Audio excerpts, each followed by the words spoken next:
decir tanta babosada. Buenas noches, esto es Despertando Conciencias Mundiales, hasta que hables Lady Archers y estamos hablando de los sumerios. Existen buenas razones para suponer que Anu, el dios del cielo, fue pues el dios supremo, el soberano, en un principio. Pero este papel después pues lo arrebató el dios del aire Enlil.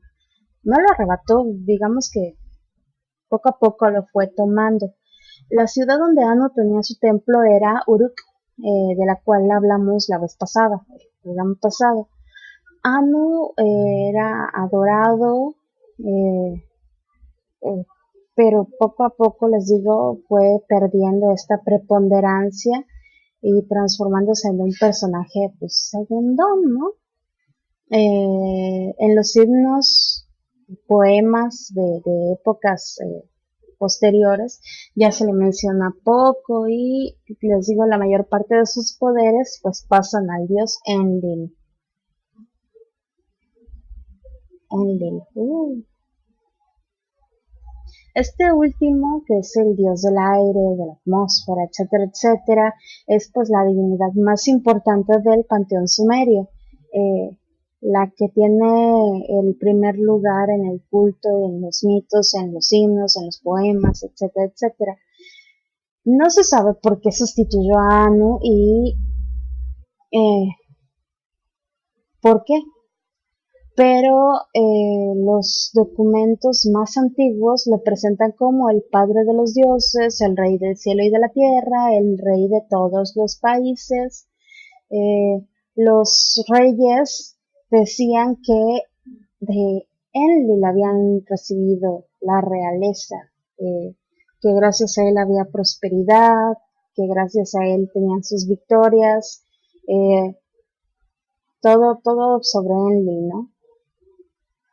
Otros poemas e himnos más tardíos dicen que Enlil era pues una divinidad buena onda, responsable, mantenía el universo en movimiento, cuidaba su creación, era el que hacía que amaneciera, el que se compadecía de los humanos, ayudaba a crecer a los árboles, las plantas de la tierra, era fuente de abundancia, prosperidad, inventaba herramientas para que el hombre las utilizara y prosperara, etcétera, etcétera, etcétera.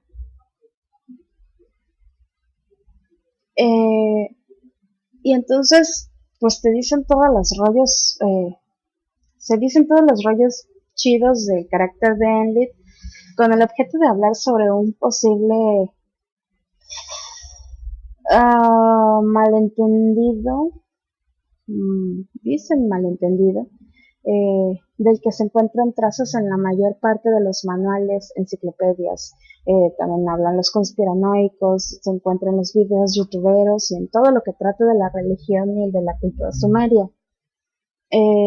Varios estudiosos del Sumer dicen que Enlil era un dios violento, devastador, sus palabras y sus actos eran lo peor del mundo, hacía el mal, etcétera, etcétera, etcétera. Pero hacia mitad del siglo XX, cuando más himnos y poemas han sido traducidos, se revela un Enlil más bien amistoso, paternal, que vela por la seguridad de los seres humanos, etcétera, etcétera. A estas alturas del partido no voy a cambiar lo que piensen, no quiero informar o desinformar aquí, solo expongo las dos posiciones que se han adoptado respecto al dios del aire o el llamado aliento divino.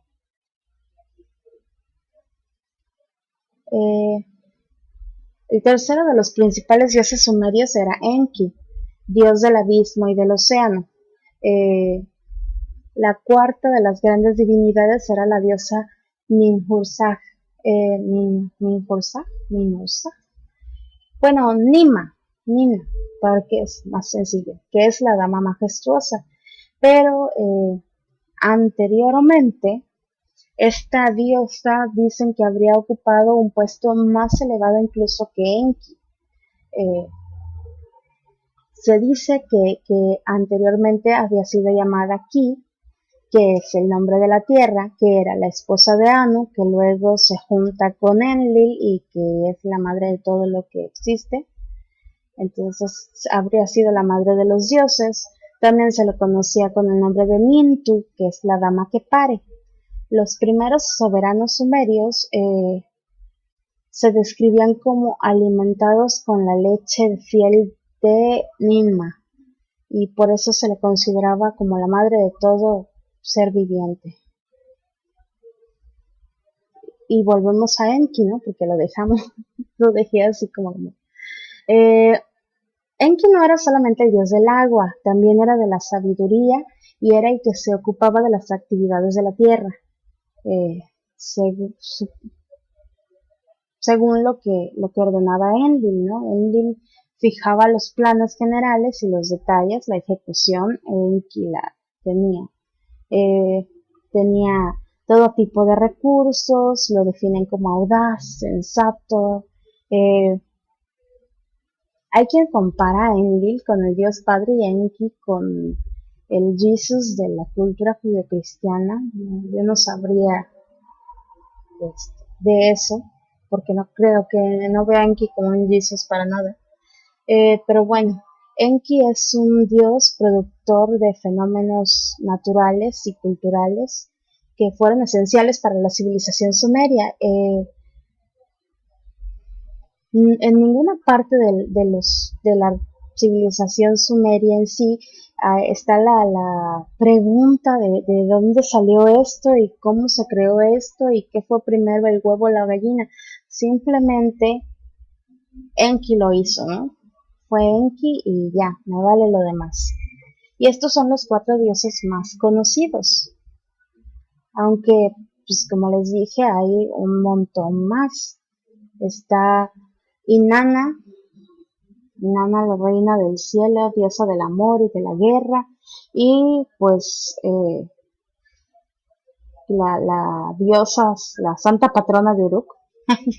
este, la otra vez estaba con Erraes oyendo sus eh, oyendo una charla sobre Inanna muy interesante, como esa Inanna era un desmoder. Pues la diosa del amor, la belleza y todo este rollo, ¿no? Se le asocia con Venus, con Afrodita, con Astarte. Los acadios la conocían como Ishtar. Su consorte, que también es una cosa muy loca, fue Dumuzi, que el rollo de cómo se enrolla Ishtar con Dumuzi, que es lo que estaba escuchando con Arres, es interesante porque este hombre, que se conoce como el pastor, es eso, un hombre. Claro que al casarse con la diosa recibe ciertos beneficios, pero como ella tiene que irse cada tanto, unos días de tantos que regresa, encuentra que él está en su lugar y haciendo lo suyo, ¿no?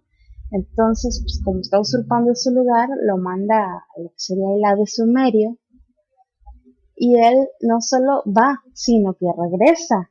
Y así el mes que regresa le ponen su nombre para honrarlo, ¿no?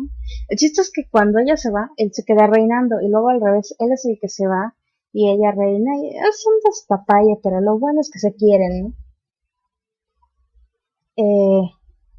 Ella tiene 7 templos, el más grande está precisamente en Uruk, que tenía en sus celebraciones varias de carácter sexual y sexual violento, ¿no? Hay, ¿qué era? Me abro esto, pues se me olvidó.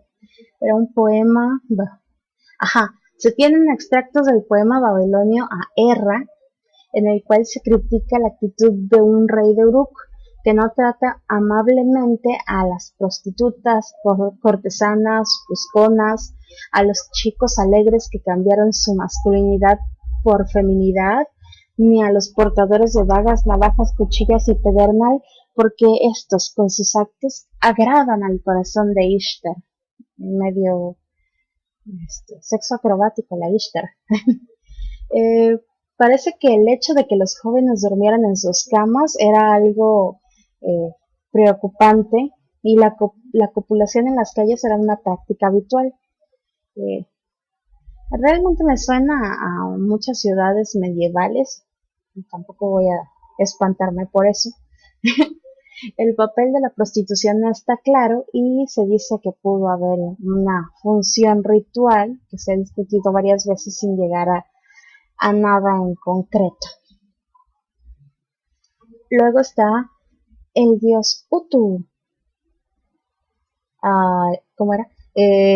Utu, no, eso era otra cosa. Con eso del fútbol. Eh, Utu es el dios del sol. Entre los mesopotamios se llama Shamash, entre los babilonios se llama Tamuz. Tiene una esposa que él llama Sherida, los acadios llaman Aya y los babilonios, se me acaba de ir, creo que también la llaman Aya. Se le representa con un disco solar de 8 puntas o con una figura con llamas en los hombros, y su símbolo también es la balanza, el dios del sol es la balanza, y pues los sabios sumerios le daban el número 20 a este dios. Son un montón de dioses. Aquí estamos tratando de... Sí, dije Uto, Chris. Uto. No, pero no con O, con U. Doble U. Ya están oyendo cosas raras ahí en el canal. Eh, bueno, otra cosa que se hacía en Sumeria era enseñar, por ejemplo, que las desdichas del hombre eran resultado de sus pecados y de sus malas acciones. ¿A qué les recuerda, ¿A qué les recuerdo? Entonces, no hay ningún hombre que esté exento de culpa. Todos tienen culpa. Entonces, todo ejemplo de sufrimiento humano es justo y necesario, y todos los hombres lo merecen. El hombre es el que hay que recriminar. Los dioses no, los dioses son sagrados, los dioses son lo único que te van a salvar de todo esto.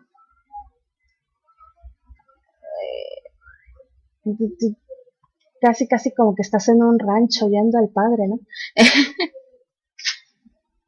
Entonces, el único recurso para tratar de sacarte ese sufrimiento de encima es constantemente, ¿cómo es? Hacerle sacrificios a tu Dios, glorificar a tu Dios de la manera en que sea el ritual de cada Dios. Pero es el único modo de que te den tregua a los sufrimientos, ¿no? Tienes que gemir, lamentarte hasta que ese Dios te haga caso y pues no sé, le caigas en gracia y te quite un poco de peso de encima. Esos eran pensamientos sumerios que casualmente pues suenan mucho, les digo, a como piensan en las religiones abrahámicas de su único Dios, ¿no? Les digo, los relatos sumerios de congoja. Hay muchos relatos sumerios de congoja. Hay uno que nos recuerda al famoso libro de Job, que es otro himno al masoquismo. Y estos relatos pues no tienen la belleza, la forma de este libro de Job, pero pues presentan lo que se llamaría la primera idea escrita sobre el problema siempre actual del sufrimiento y la sumisión del ser humano. Sí, son sumisos, no se hagan. El descubrimiento de Sumer marca un tercer tiempo en la exploración sistemática del subsuelo de las zonas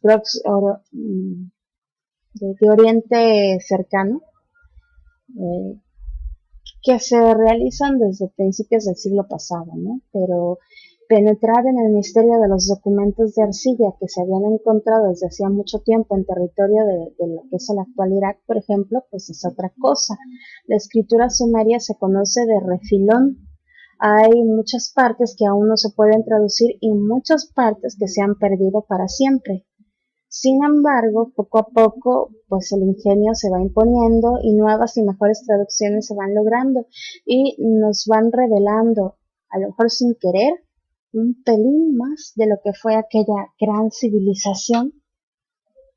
Eh, es el pueblo del que se han encontrado más, las huellas más antiguas y por ello se considera el más antiguo y nos vamos con muchas cosas por hablar todavía, sobre todo de los símbolos, pero que espero que se vayan retomando al ir viendo otros panteones y que además el próximo lunes hablemos de algunos. Personalmente creo que la civilización más antigua proviene del Indo, pero de eso hablaremos después. Mientras tanto, a otra cosa, mariposa, gracias por escuchar el primer lugar en el culto, en los mitos, en los himnos, en los poemas, etcétera, etcétera. No se sabe por qué sustituyó a Anu y por qué, pero los documentos más antiguos lo presentan como el padre de los dioses, el rey del cielo y de la tierra, el rey de todos los países. Los reyes decían que de decir tanta babosada. Buenas noches, esto es Despertando Conciencias Mundiales, hasta que hables Lady Arshos y estamos hablando de los sumerios.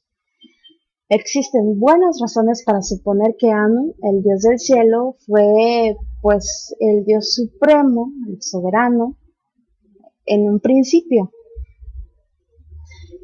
Pero este papel después, pues en los himnos, poemas de épocas posteriores, ya se le menciona poco y les digo, la mayor parte de sus poderes pues pasan al dios Enlil.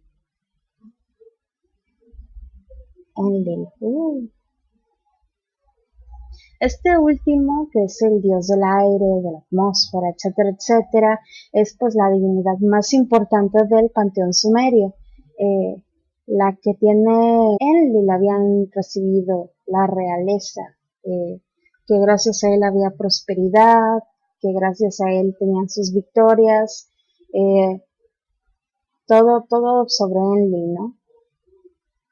Otros poemas e himnos más tardíos dicen que Enlil era pues una divinidad buena onda, responsable, mantenía el universo en sí, lo arrebató el dios del aire Enlil.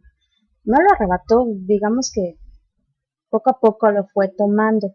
La ciudad donde Anu tenía su templo era Uruk, de la cual hablamos la vez pasada, el programa pasado. Anu era adorado, eh, eh, pero poco a poco, les digo, fue perdiendo esta preponderancia y transformándose en un personaje, pues, segundón, ¿no?